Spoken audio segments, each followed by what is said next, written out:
Сонымен ұзақ уақыт бойы барлығымызға құпия болған 4-ші фаза фильмдерін Кевин Файги Комик-конда дүйім жұртқа паш етті. Көрермендер күтпеген фильмдерде кездесті. Бүгінгі санымызда 4-ші фазаның фильмдеріне тоқталайық. 4-ші фазаның ең бірінші фильмі Қара жесір. Фильм сюжеті біраз көрерменге жұмбақ болған Будапешттегі оқиғаны көрсетеді. Басты рөлде актриса Скарлетт Йоханссон ойнайды. The Black Widow herself, Scarlett Johansson.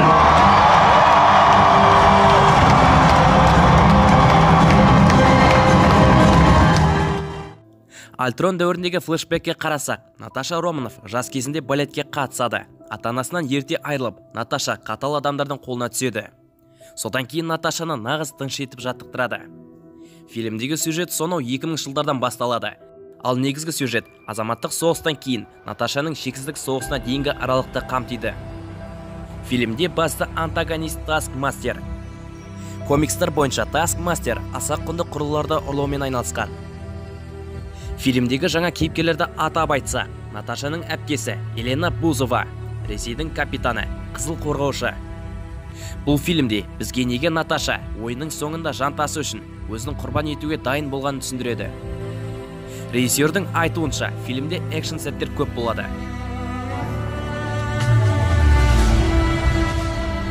Мәңгіліктер. Мәңгіліктер фильмі Марвел кино әлемінен 5000 жыл бұрынғы тарихын баяндайды. Мәңгіліктер дегеніміз галактика сақшылары секілді ғарышта құрылған команда. Басты қаһарман Геркулес болады, ал басты антагонисттер Целестиалдар болады. Марвел кино ғаламы үшін бұл фильмнің маңызы зор. Оған қоса, фильмде 7-ші шексіздік тасын таныстырады. Фильмде Таностың бауыры Старфорсты көреміз. Кейбір ақпараттарға сенсек, фильмде Таностың балалық шағы баяндалады.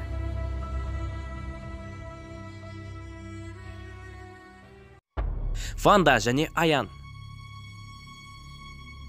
Сериалдың сюжеті кек алушылар ойының соңынан кейін жалғасады.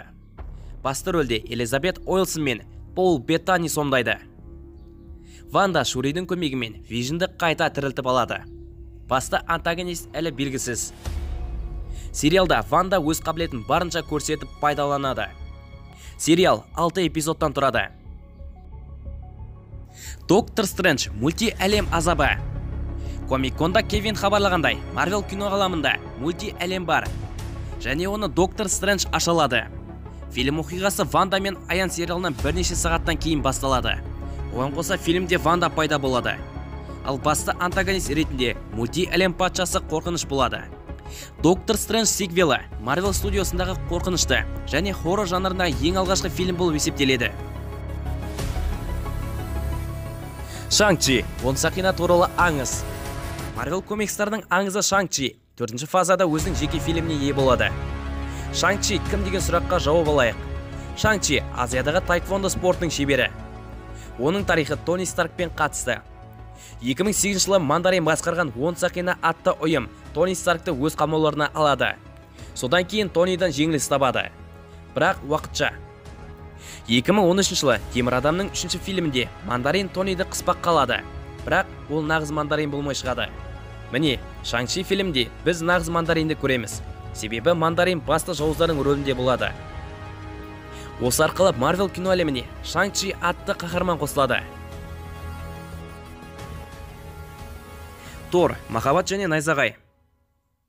Тор Марвел кино ғаламында өзінің 4-ші жеке фильмін алып отырған алғашқы кейіпкер. Фильм жаңалықтары өте көп. Ең басты жаңалығы Тордың 4-ші фильмде Джейн Фостер оралады. Және де бізге Джейн Фостерді әйел Тордың кейпінде көрсетеді.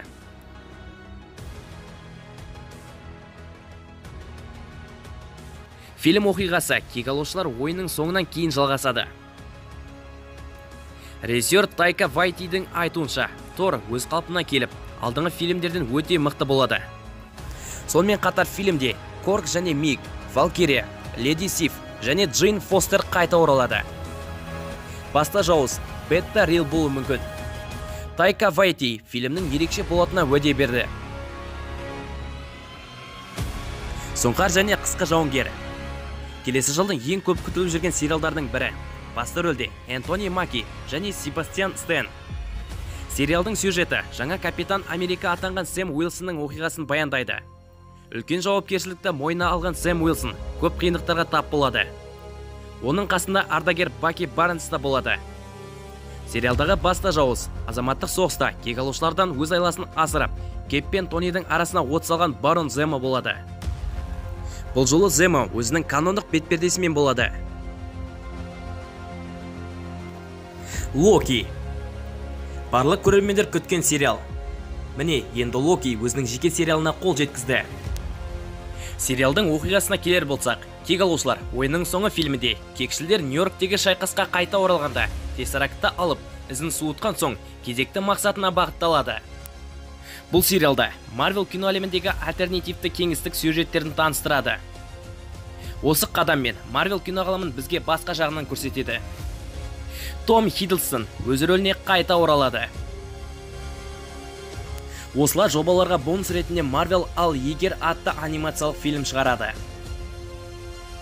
Мультисериалда Марвел киноғаламындағы оқиғалар басқаша аяқталатын болса, онда киноғалам қазір қандай болатыны туралы болмақ. Барлық актерлар өз кейіпкерлерін дыбыстайтын болады. Ал басты рөлде осы оқиғаларды бақылап отыратын маңызды кейіпкер болады. Соңғы сериал Қырағы көз немесе Клинт Бартонға негізделген сериал. Көрермендердің сұрауы бойынша Кевин Файги Клинт Бартонға сериал шығаруды жөн көрді. Басты рөлде Клинт Бартон рөлінде Джереми Реннер. Түсірілім жұмыстары келесі жылы басталады. Сюжет бойынша Танос бастаған соңғы соғыстан кейін үйіне аман оралған Клинт өзінің әлсірей бастаған біліп, шәкірт тәрбиелеуді шешеді. Өзінің қабілеттерін Кейт Бишоп атты шәкірт тәрбиелеп, үйрете бастайды. Оған қоса сериалда Клинт Бартонның өткен өмір баяны кіреді. Сериалда Ник Фьюридің камеосы күтілуде. 4-ші фазада фильмдермен таныстырып болған соң, Кевин Файги Блейд атты фильмнің анонсын жария етті. Thank you.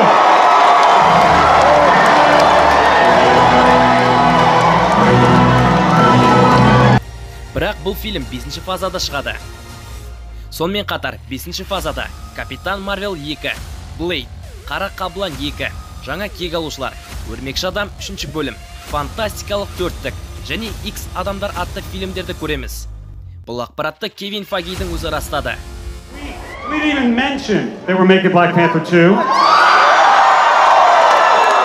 Didn't come up. We didn't mention the fact that Guardians of the Galaxy 3 is coming. We didn't have time to talk about Captain Marvel 2 on the way. I didn't even have time to talk about the Fantastic Four. And there's no time left to talk about mutants and how mutants